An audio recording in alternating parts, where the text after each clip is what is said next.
Hello everyone, स्वागत है आपका हमारे प्यारे से चैनल बहन्स पढ़ाई में। आज हम करेंगे अपना chapter the portrait of a lady. और इतना स्वीट सा चैप्टर है, जैसे दादी पोते की कहानी है ये, और आपको पढ़ के भी बहुत अच्छा सा लगेगा और थोड़ा बहुत आपका अटैचमेंट दादी से और ज़्यादा बढ़ जाएगा इस स्टोरी को पढ़ने के बाद। ठीक है, और कई बच्चे ऐसा करते भी हैं जो इस स्टोरी में है। ठीक है, तो आपको क्या नहीं करना है वो आज पता चल जाएगा। ठीक है, so let's start our chapter the portrait of a lady. अच्छा, कोई भी डाउट है तो आप मुझे इंस्टाग्राम पे फॉलो करके डीएम कर सकते हो। नोट्स चाहिए वो मैंने टेलीग्राम पे ऑलरेडी अपलोड कर दिए हैं, दोनों के लिंक आपको डिस्क्रिप्शन बॉक्स में मिल जाएगी। ठीक है, सो ऑथर कौन होते हैं इस चैप्टर के? खुशवंत सिंह। कौन होते हैं? खुशवंत सिंह। वो अपनी दादी के बारे में बता रहे होते हैं।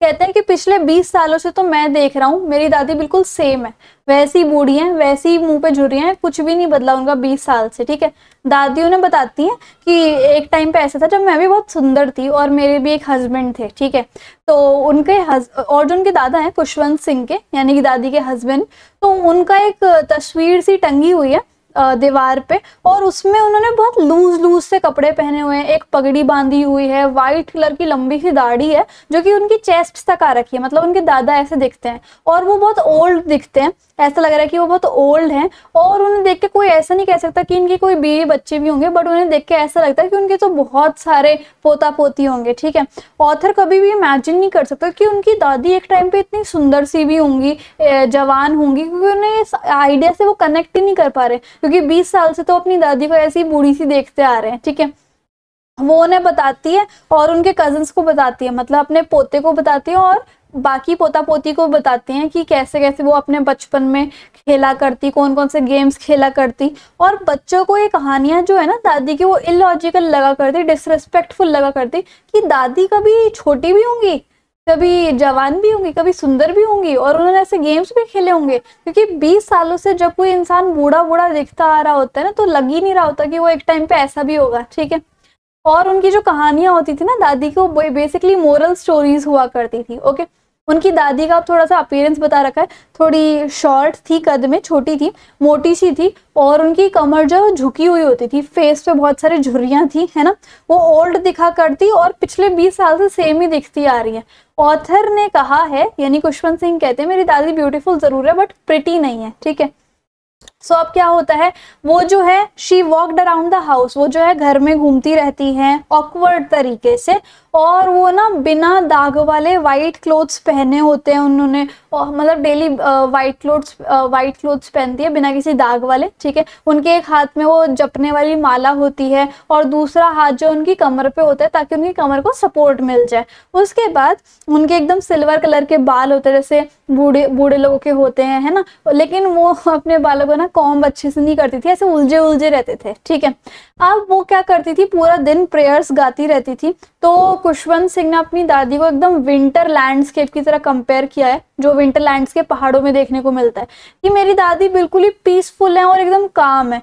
जैसे वो व्हाइट कलर के कपड़े पहनती थी, उनके सफेद मतलब ग्रे बाल थे, सिल्वर बाल थे, और वो पूरा दिन प्रेयर्स गाती रहती थी, तो बिल्कुल प्योर वाइट पीस की तरफ उनका ध्यान जाता था कि मेरी दादी बिल्कुल इन सब चीजों से कंपैरिजन खाती हैं। ठीक है, अब बताते हैं कि कौन कौन कहाँ पे रहता है। तो ऑथर और दादी, यानी कि दादी और पोता जो है वो सबसे पहले विलेज में रहते हैं। अब जो पोता है उनके पेरेंट्स का है, जो मतलब खुशवंत सिंह के पेरेंट्स थे, वो जाते हैं शहर में सेटल होने के लिए और अपने बेटे को दादी के पास छोड़ जाते हैं। तो दादी पोता जो है विलेज में रहते हैं, दोनों एक दूसरे के बहुत अच्छे फ्रेंड्स होते हैं। पेरेंट्स जो वो सिटी में सेटल होने के लिए गए थे। अब जो दादी होती है वो डेली की डेली पोते को सुबह सुबह जल्दी उठा देती है और स्कूल के लिए उन्हें रेडी कर देती है। मॉर्निंग प्रेयर्स गाती गाती वो खुशवंत सिंह को नहला भी देती है, उनकी ड्रेस भी कर देती हैं, और पोते को बड़ा अच्छा लगता था कि दादी कितनी प्यारी वॉइस में वो गा रही हैं प्रेयर्स वगैरह, है ना। लेकिन उनको बिल्कुल भी समझ नहीं आता था कि दादी गा क्या रही हैं, क्या वो वर्ड बोल रही हैं, है ना। तो अब क्या होता है, दादी जो है वो वुडन स्लेट, एक दवात, रेड पेन, सब कुछ रेडी करके रखती हैं अपने पोते के लिए। ठीक है, और वो जो है सड़ी हुई चपाती जो है मोटी सी लेती हैं, उसके ऊपर बटर लगा देती हैं, चीनी छिड़कती हैं और अपने पोते को खाने के लिए दे देती हैं। फिर वो दोनों साथ साथ स्कूल जाते हैं।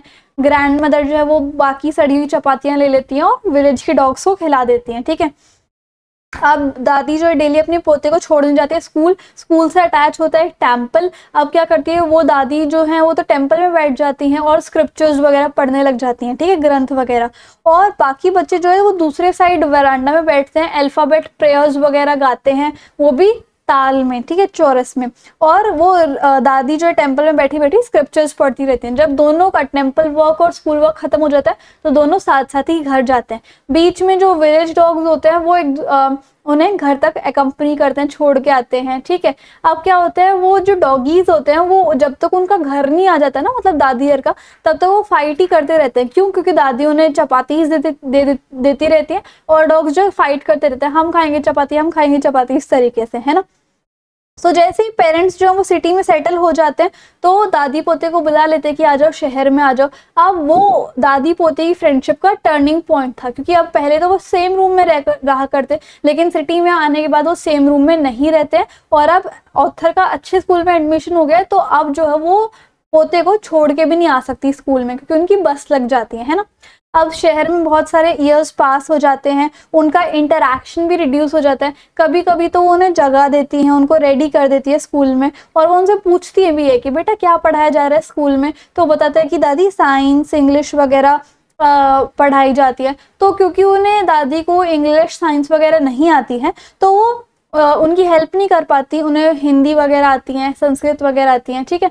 और उन्हें इस चीज़ से भी अच्छा नहीं लगता कि स्कूल वाले ऑथर को गॉड या फिर रिलीजियस स्क्रिप्चर्स के बारे में नहीं पढ़ाते, तो इस वजह से वो सैड हो जाती हैं, है ना। वो अप्रूव नहीं करती कि ये एजुकेशन बेकार है, ठीक है।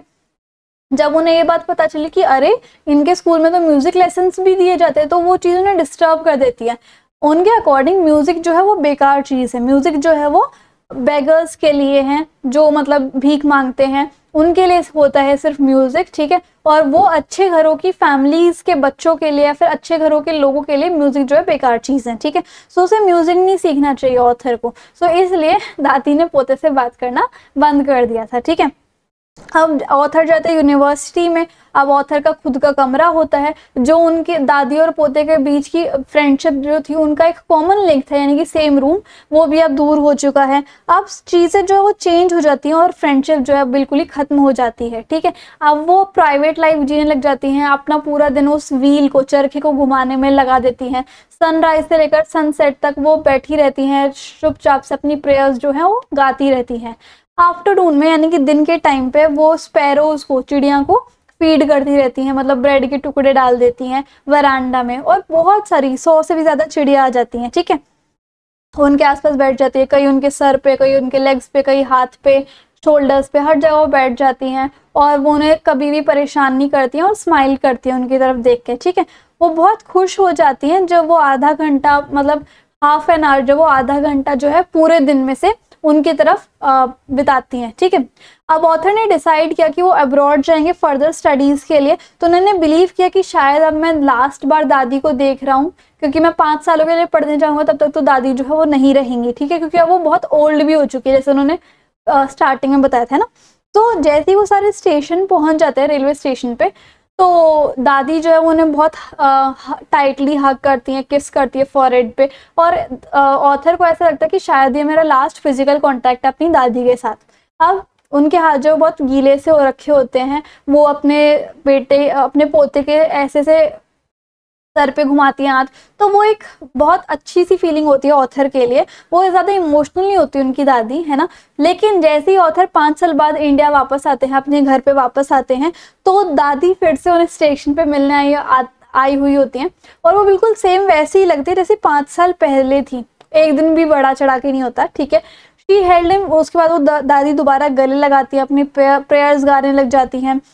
उन्होंने ये देखा कि जब मतलब वो आए थे इंडिया में पहली बार अपने घर पे 5 साल बाद, तो जो पहला दिन उनका आए हुए को था, तो उन्होंने देखा कि दादी को सिर्फ स्पैरोज ही खुश रखती हैं, ठीक है। अब एक शाम ऐसी आई जब उन्होंने अपना रेगुलर रूटीन जो है प्रे करने का वो फॉलो नहीं किया, ठीक है। उन्होंने कुछ वुमेन को कलेक्ट किया अपने आस पड़ोस से, ड्रम बजाने लग गई, उनके साथ गाने लग गई, है ना। और जो ड्रम का एक टूटा हुआ पार्ट था उसकी तरफ भी बजाने लग गई, गाने गाने लग गई। ठीक, अब पूरी फैमिली जो थी उन्होंने मना किया उनको कि रुक जाओ, आपको बहुत सांस चढ़ जाएगा, ये मत करो और आप बीमार पड़ जाओगे। नेक्स्ट मॉर्निंग जो है वो बीमार हो ही जाती है, उन्हें हल्का सा बुखार आता है, तो डॉक्टर उन्हें कहता है कि कोई बात नहीं, ये ठीक हो जाएगा। लेकिन ये बात जो है दादी अलग तरीके से ले गई। तो दादी को ये लगता है कि शायद डॉक्टर कह रहे थे कि अब उनका जो अंत है वो पास में ही है, तो उन्होंने अपनी प्रेयर्स को गाना स्टार्ट कर दिया, क्योंकि वो अपने आखिरी जो आवर्स थे वो डिस्टर्ब नहीं करना चाहती थी, वेस्ट नहीं करना चाहती थी किसी से बात करके। ठीक है, तो डॉक्टर ने तो बोला था कि ठीक हो जाएगा, पर दादी ने एक डिफरेंट वे में ले लिया। अब फैमिली ने बहुत कहा, उन्होंने स्टॉप करने के लिए कोशिश किया, लेकिन उन्होंने वो क्या करा, उन्होंने वो बेड पे एकदम शांत तरीके से लेट गई, प्रेयर्स गानी स्टार्ट कर दी, बीड्स के साथ वो काम करने लग गई। ठीक है, सडनली शी स्टॉप्ड, अचानक से वो रुक गई और उनके हाथ से, मतलब उनकी लाइफलेस फिंगर से, मतलब उनकी उंगलियों में अब कोई जान नहीं बची हुई थी, और उनके हाथ से वो माला जो है, जपने की माला गिर जाती है और उनके मुंह पे पीलापन आ जाता है, कामनेस आ जाती है और वो डेथ हो जाती है उनकी। ठीक है, अब फैमिली जो है उनकी बेड से उनकी बॉडी को उठाती हैं, उन्हें एक रेड कलर के क्लोथ से लपेट देती हैं। स्पैरोज जो है उनको भी पता चल जाता है कि दादी की डेथ हो चुकी है। स्पैरोज जो है दादी के आसपास बैठ जाते एकदम साइलेंटली। ऑथर की मदर ने कुछ ब्रेड जो है स्पैरोज को डाल दिए, लेकिन उन्होंने खाए नहीं। ठीक है, कुछ जो है बाद में उड़ गई थी जब फैमिली ने डेड बॉडी जो है वो लेके चली गई थी। अब जो स्वीपर था, जो झाड़ू मारने वाला था, उन्होंने ब्रेड के क्रम्स को रिमूव कर दिया। जो बर्ड थी वो भी बहुत सेंसिटिव थी, वो ब्रेड नहीं खा रही थी क्योंकि वो डेथ को मना रही थी, शॉक को मना रही थी। ठीक है, कि उस इंसान ने हमें इतने दिनों तक खाना खिलाया, हमें फेड किया, और अब हम उन्हें उनकी डेथ पे बहुत ज़्यादा शांत या फिर शोक मनाएंगे, इस तरीके से उस स्पैरो सोच रही थी। ठीक है, तो इस तरीके से हमारी जो स्टोरी है वो खत्म होती है। बहुत ही इमोशनल सी स्टोरी है ये। ठीक है, और आपको भी पता चल गया दैट एवरीवन नीड्स लव, हमें सबके साथ, अपने स्पेशली ओल्डर्स के साथ टाइम स्पेंड करना चाहिए। ठीक है, सो आई होप आपको चैप्टर बहुत अच्छे से समझ में आ गया। So if you like the video and the explanation, then please like, share, comment and subscribe the channel. Thank you so much.